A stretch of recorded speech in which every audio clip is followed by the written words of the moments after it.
नमस्कार. मी विष्णू लिंगायत, ज्येष्ठ पत्रकार. शिवस्वराज्य न्यूज नेटवर्क या यूट्यूब चॅनेलवर आपले स्वागत.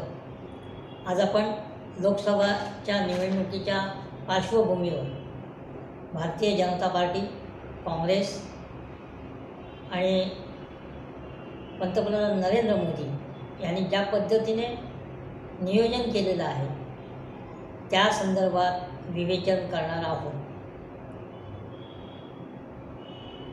माझा विषय आहे मोदींचा झंझावात कोण रोखणार. पंतप्रधान नरेंद्र मोदी यांचा झंझावात देशभर घोंगावत आहे. या झंझावाताला रोखण्याचे सामर्थ्य सध्या तरी कोणत्या राजकीय पक्षात अथवा एखाद्या नेत्यामध्ये दिसत नाही. आता तिसऱ्या टर्मसाठी मोदींनी ज्या नियोजन पद्धतीने कामाचा झपाटा सुरू ठेवला आहे तसे नियोजन कोणत्याही पक्षात दिसत नाही. लोकसभा निवडणुकीची घोषणा झालेली नाही, मात्र गेल्या महिन्याभरात मोदींनी ज्या तडफेने निर्णय घेतले ते पाहून त्यांचे विरोधकही हडबडले असतील. 15 दिवसांपूर्वी त्यांनी लोकसभेच्या निवडणुकांसाठी 195 उमेदवारांची पहिली यादी जाहीर करून धक्का दिला. इतकेच काय, पण तिसऱ्या टर्ममध्ये निवडून आल्यानंतर पहिल्या 100 दिवसात काय करायचे याचा आराखडाही आपल्या मंत्र्यांसमोर मांडला. त्याचबरोबर भाजपने देशभरातील हजारो कार्यकर्त्यांना मार्गदर्शन करून प्रेरित केले, तर पंतप्रधान मोदींनी खासदार व मंत्र्यांना आणि पक्षाच्या पदाधिकाऱ्यांना लोकसभा निवडणूक जिंकण्यासाठी खास मंत्रही दिले. एकीकडे पक्षात चैतन्य निर्माण करीत असतानाच दुसरीकडे विविध विकास कामांचे उद्घाटन, हजारो कोटींच्या नव्या प्रकल्पांचे भूमिपूजन आदींच्या कार्यक्रमातून विरोधकांवर सडकून टीका करीत आहेत. शिवाय केंद्र सरकारच्या माध्यमातून विविध समाज घटकांसाठी नवनव्या योजनांची घोषणा करीत आहे. केंद्र सरकारने गेल्या 10 वर्षात ज्या योजना कार्यान्वित केल्या त्या जनतेपर्यंत पोचवण्यात येत आहेत. प्रसार माध्यमांचा त्यासाठी योग्य वापर करून घेण्यात येत आहे. भाजपशासित राज्यांमध्येही शासनाच्या जनहित योजनांचा जोरदार प्रचार सुरू आहे. अशा प्रकारे जगातील सर्वात मोठा पक्ष असलेल्या भाजपचे तिसऱ्यांदा सत्ता हस्तगत करण्यासाठी प्रयत्न सुरू आहे.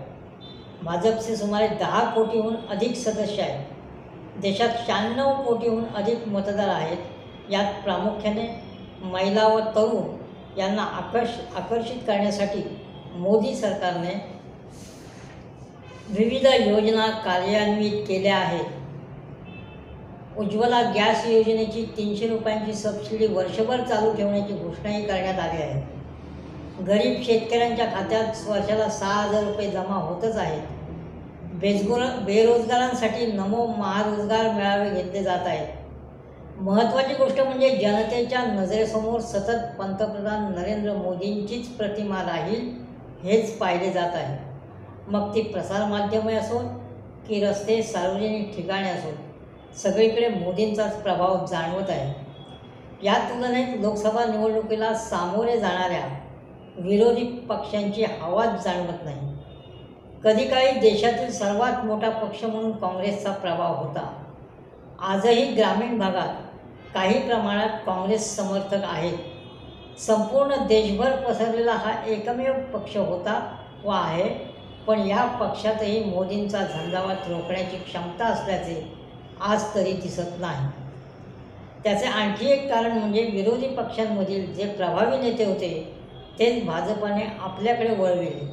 शिवाय त्यांना या ना त्या मार्गाने सत्तेत सहभागीही करून घेतले.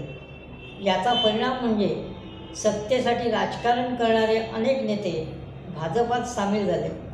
साहजिकच हेच नेते ज्या पक्षातून आले त्याच पक्षांच्या नेत्यांवर जाहीरपणे सडकून टीका करीत आहेत. शिवाय निवडणुकीतही याचा फायदा भाजपलाच होणार आहे. काँग्रेसचा अन्य विरोधी पक्षही ही गळती थांबवू शकले नाहीत. अशा प्रकारे प्रमुख नेतेच भाजपात डेरेदाखल झाल्याने विरोधी पक्षांची अवस्था केविलवाणी झालेली दिसते. असे असूनही काँग्रेसने इंडिया आघाडीची मोठ बांधली खरी, पण स्वतःला संस्थानिक समजणारे काही पक्षातील नेते या आघाडीत किती काळ टिकतील सांगता येत नाही. बिहारच्या नितीश कुमारांनी भाजपशी साथ घेऊन सत्ता टिकवली. अन्य पक्षातील नेत्यांचे तळ्यात मळ्यात सुरू आहे. म्हणूनच मोदी पुन्हा एकदा पंतप्रधान होतील अशी चिन्हे आहेत. आपल्याला हा ब्लॉग आवडल्यास लाईक करा, शेअर करा व सबस्क्राईब करा. नमस्कार.